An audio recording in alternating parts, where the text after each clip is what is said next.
Assalamualaikum warahmatullahi wabarakatuh. Waalaikumsalam warahmatullahi wabarakatuh.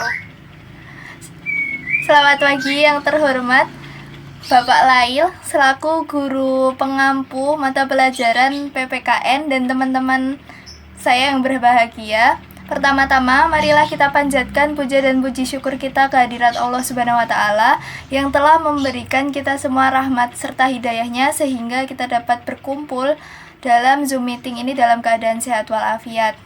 Adapun topik yang akan kita bahas pada pagi hari ini adalah sikap selektif pengaruh iptek di bidang ekonomi.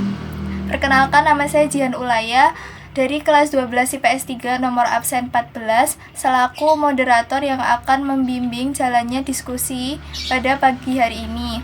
Adapun anggota kelompok saya yaitu yang pertama Firnindita Nandia Carista nomor absen 11, Guntur Aji Saputra nomor absen 12, Imam Bukhari nomor absen 13, dan saya sendiri Jihan Ulaya nomor absen 14.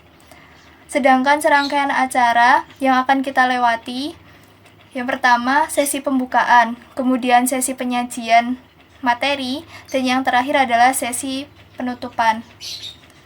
Baik, langsung saja teman-teman. Kita mulai sesi yang pertama yaitu sesi pembukaan. Mari kita awali dengan membaca basmalah. Bismillahirrahmanirrahim. Kemudian sesi yang kedua adalah penyajian materi.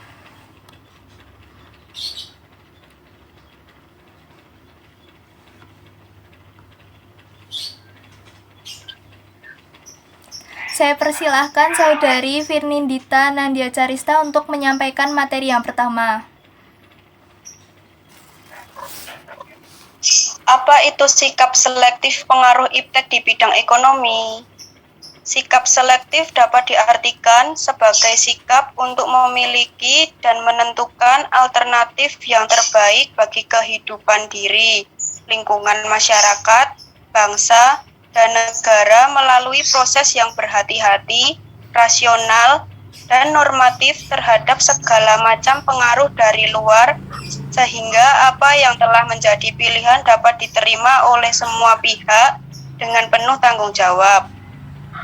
Sedangkan bidang ekonomi merupakan salah satu ilmu sosial yang mempelajari aktivitas manusia yang berhubungan dengan produksi, distribusi, dan konsumsi terhadap barang dan jasa.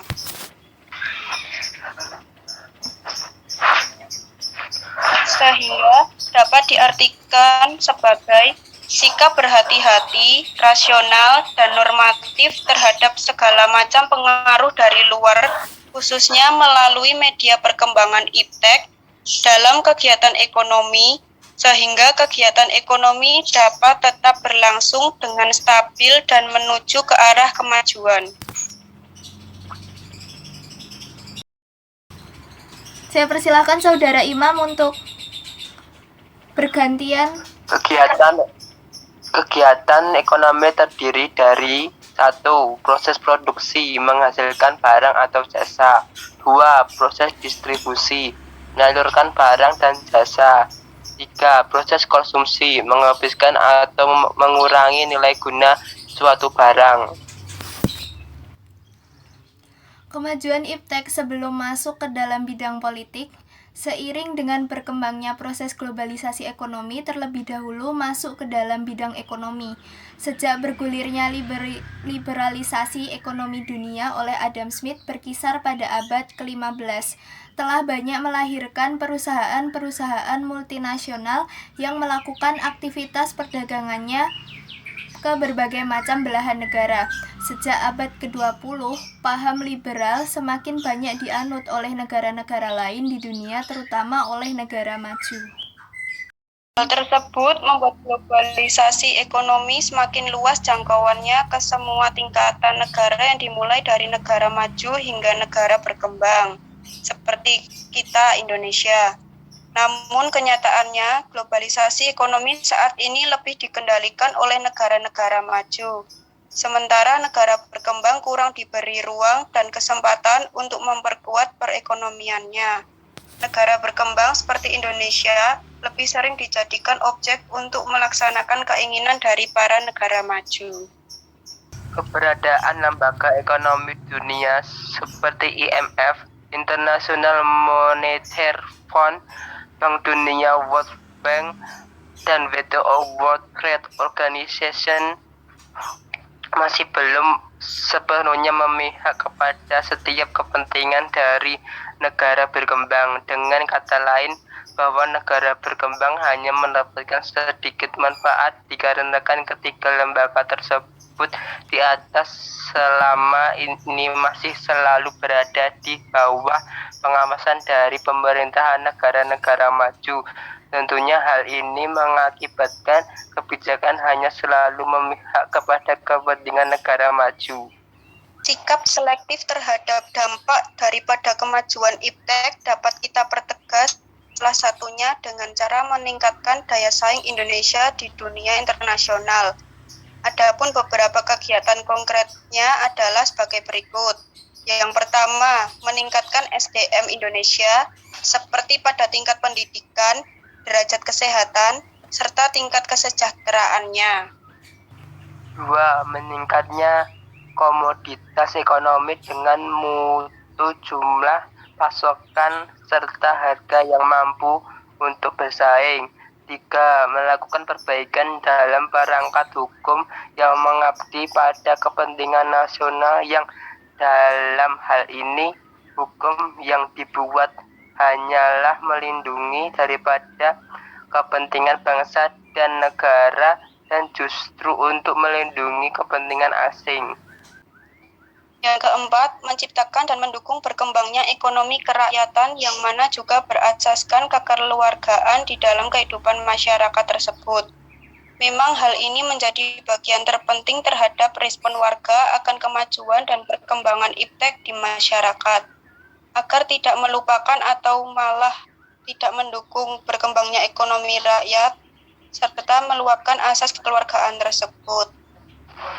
Yang kelima, melakukan dan menumbuhkan peningkatan daya saing semakin mendorong adanya suatu peningkatan dalam daya saing Indonesia di kancah dunia internasional, serta dapat menjadi perhatian dan bersaing dalam bidang ekonomi. Yang keenam, mencintai produk dan barang lokal di dalam negeri.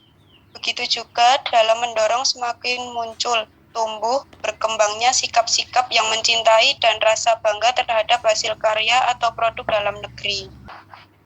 Pertanian mendapatkan prioritas. Indonesia sendiri senang masyarakatnya terkenal sebagai agraris, yang mana pertanian menjadi penopang hampir semua masyarakatnya, mulai dari padi, kopi, teh, sawit, karet, dan berbagai jenis pertanian maupun perkebunan yang ada di Indonesia. Oleh karena itu, menjadi penting untuk pertanian mendapatkan tempat dan dijadikan sebagai prioritas utama. Memperkuat hubungan kerjasama antara negara berkembang, Indonesia mesti menjadi pelopor dalam menjalin suatu hubungan baik antara negara-negara berkembang di dunia. Dari sinilah semua negara berkembang mesti memperkuat kerjasama antar negara berkembang, di mana untuk menghadapi bersama-sama dalam kepentingan negara maju yang ada di dunia ini. Sekian yang dapat kelompok kami sampaikan.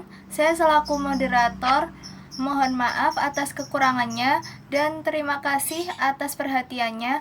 Wassalamualaikum warahmatullahi wabarakatuh. Waalaikumsalam warahmatullahi wabarakatuh.